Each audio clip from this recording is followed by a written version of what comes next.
Rizikové potraviny v tehotenstve.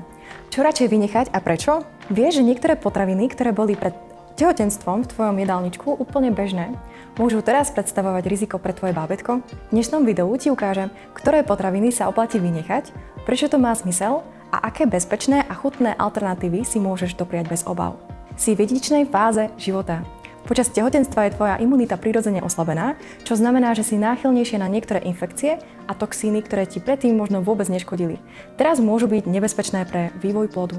Výskumy ukazujú, že infekcie ako listerióza či toxoplasmóza môžu viesť k predčasnému pôrodu, vývojovým chybám alebo dokonca k potratu. A práve preto je prevencia prostredníctvom výberu bezpečných potravín jednoduchšia než liečba následkov. Začneme infekciami. Listeriózu spôsobuje baktéria, ktorá sa môže množiť aj v chladničkových teplotách.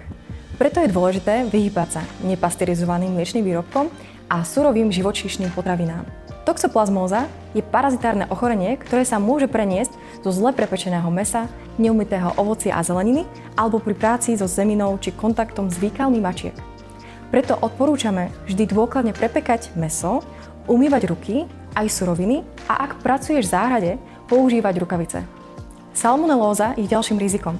Spôsobuje jej baktéria, ktorá sa šíri najmä zo surových vajec a zle teplne upraveného mäsa. Vyhýbaj sa teda domácim, majonézam, nepečeným dezertom, so surovým vajíčkom a dbaj na dostatočné tepelné spracovanie. Teraz sa pozrieme na toxíny. Ortuť v nadmernom množstve sa nachádza vo veľkých morských rybách, ako sú mečúň, žralok alebo veľké druhy tuniaka. Môže negatívne ovplyvniť vývoj mozgu dieťaťa. Alkohol, aj v malých dávkach, je podľa najnovších odporúčaní nevhodný. Neexistuje žiadna bezpečná dávka. A kofeín, ak ho príjmaš viac ako 200 mg denne, čo sú približne 2 espressa, zvyšuješ riziko potratu a nízkej pôrodnej hmotnosti. Kofeín nájdeš nielen v káve, ale aj v čaji, kolových nápojoch, čokoláde či energetických nápojoch. Dobrou náhradou sú bezkofeínové varianty, ječmená káva, bylinkové čaje, no aj pri nich je dôležité vedieť, ktoré sú vhodné. Ktorým potravinám sa teda v tehotenstve radšej vyhnúť a prečo? Počas tehotenstva sa tvoje telo stará nielen o teba, ale aj o nový život, ktorý v tebe rastie. Aj preto je dobré vedieť, ktoré potraviny môžu predstavovať riziko a prečo sa im radšej vyhnúť. Často ide len o malé úpravy, ktoré majú veľký význam. Nepasterizované mliečne výrobky ako aj brinza z nepasterizovaného mlieka, mäkké plesňové syry, napríklad camembert, brie, roquefort, sa neodporúčajú ani keď sú vyrobené z pasterizovaného mlieka, pokiaľ nie sú dôkladne tepelne spracované, napríklad zapečené. Surové mäso a ryby. Jedlá ako tatarský biftek alebo sushi. Udeniny podávané na studeno ako klobásy či salámy, pečeň a vitamín A. Hoci je zvieracia pečeň bohatá na železo, obsahuje veľmi vysoké množstvo retinolu, aktívnej formy vitamínu A, ktorého nadmerný príjem môže poškodzovať vývoj plodu. Tolerovateľný horný limit pre vitamín A počas tehotenstva je 10 000 medzinárodných jednotiek.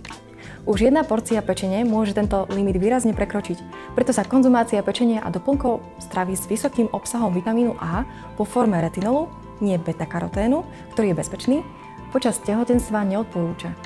Bylinkové čaje sú obľúbené, no pozor však na niektoré bylinky. Nie všetko, čo je prírodné, je automaticky bezpečné v tehotenstve. Čaj zo šalvie, semy či alchemilky sa v tehotenstve neodporúča pre ich potenciálne, stimulačné alebo hormonálne účinky. Platí teda, menej je viac a ak si nie si istá, vždy sa poraď s odborníkom. A nezabudni, žiadne množstvo alkoholu nie je bezpečné. A čo si teda bez obáv môžeš to prijať?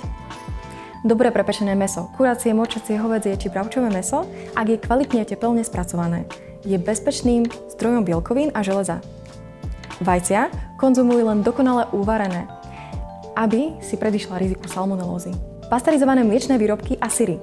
Bezpečné sú tvrdé a polotvrdé syry ako Edam, Gouda, mozzarella, cottage, feta alebo brinza z pasterizovaného mlieka. Ryby s nízkym obsahom ortuti ako losos, sardinky, treska sú výborným zdrojom DHA, teda omega-3 nenaskytnej mastnej kyseliny, dôležitej pre vývoj mozgu a očí plodu. Tuniak pruhovaný je tiež bezpečný pokojne aj 2-krát týždenne. Vyhýbaj sa však veľkým druhom tuniaka ako je albacore, maximálne 1-krát týždenne a big eye úplne. Rastlinné nátierky a vajíčkové pomazanky.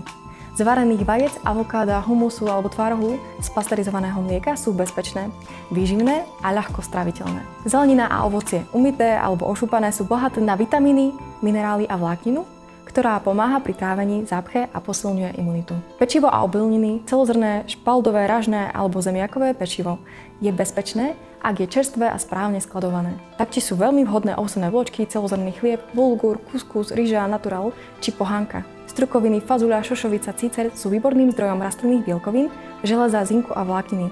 Pomáhajú udržať stabilnú hladinu cukru v krvi a podporujú trávenie. Zdravé tuky. Avokádo, kvalitný olivový olej, orechy, ak nie je alergia, podporujú vývoj nervovej sústavy bábätka a pomáhajú vstrebávať vitamíny rozpustné v tukoch.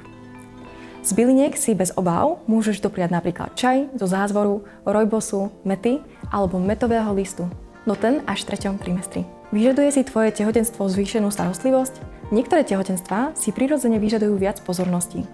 Ak patríš medzi ženy s gestačným diabetom, vysokým krvným tlakom, podváhou, obezitou, viacpočetným tehotenstvom alebo rizikom predčasného pôrodu, výživa môže byť dôležitým pilierom tvojej starostlivosti. Pri gestačnom diabete je kľúčový pravidelný režim jedál, kontrolovaný príjem sacharidov a dôraz na potraviny s nízkym glykemickým indexom. Sleduje sa aj glykémia, nalačno aj po jedle.